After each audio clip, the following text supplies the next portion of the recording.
How's it going, YouTube? Thank you for tuning in to another update on the V16 flathead engine here on the Red Wolf Mechanics YouTube channel. So, as you can see, we've made some more modifications to the block. We fixed our alignment issue. It was just a simple matter of those constraints, and then I used the position of the pistons to find the position of all the holes in the engine block, and since the pistons weren't lined up correctly, well, so we got our oiling system all sort of figured out here. We're going to go ahead and view our section view here. If we zoom in here, you can see we got one main central channel running all along through. Got holes drilled for the cam journals, holes drilled for the main journals, and it's going to have a threaded cap on either side to keep the oil in, and it's also probably going to be where I'm going to tap in for oil pressure reading as well. So that's what we got so far on this. We still have to finish the oil holes in the crankshaft.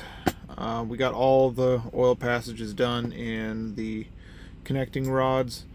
I'm gonna do a very generous assumption here. We're gonna need at least in the main channel here, because while we're gonna increase the velocity of the oil, we're gonna lose pressure whenever it gets into these main channels. So I'm gonna be shooting around about 100 psi or maybe 80 psi of pressure in this main channel, which this right here is 3/4 of an inch in diameter. So very big channel, and it's probably going to need something to prime it, just because there's a lot of volume in here. But that's for in the future. Right now we're just focusing on the primary things that this engine needs to actually run.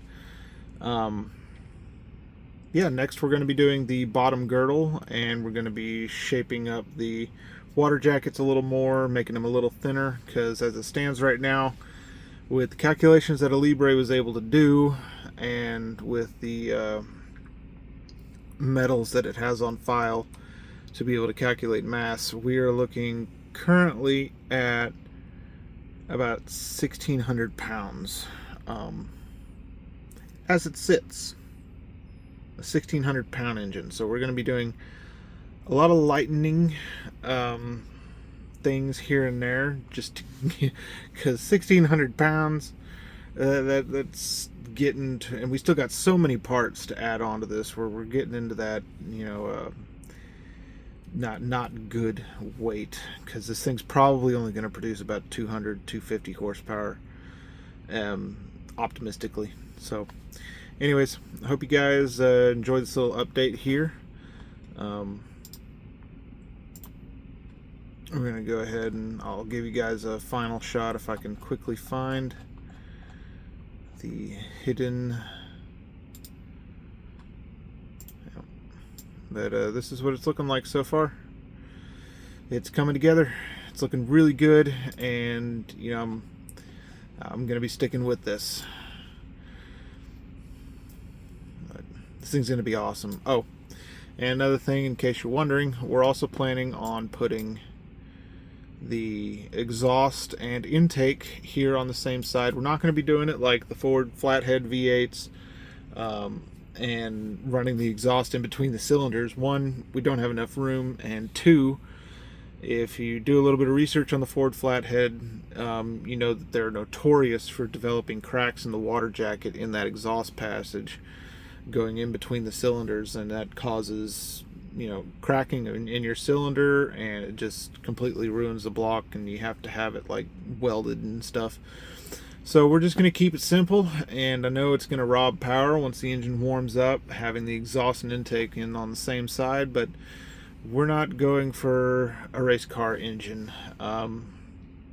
What the plans for this engine are, if it comes into physical existence, is to put it into a truck, either a medium duty or heavy duty sort of straight truck, or we're just going to put it into a tractor and then have a trailer to attach to it. So essentially tractor, I mean like semi, but it's going to be gas powered, so it'll be cool. But anyways, hope you guys enjoyed this update video, and thank you for tuning in, and stay tuned and be on the lookout for the next update. It's starting to look good. Catch you in the next one.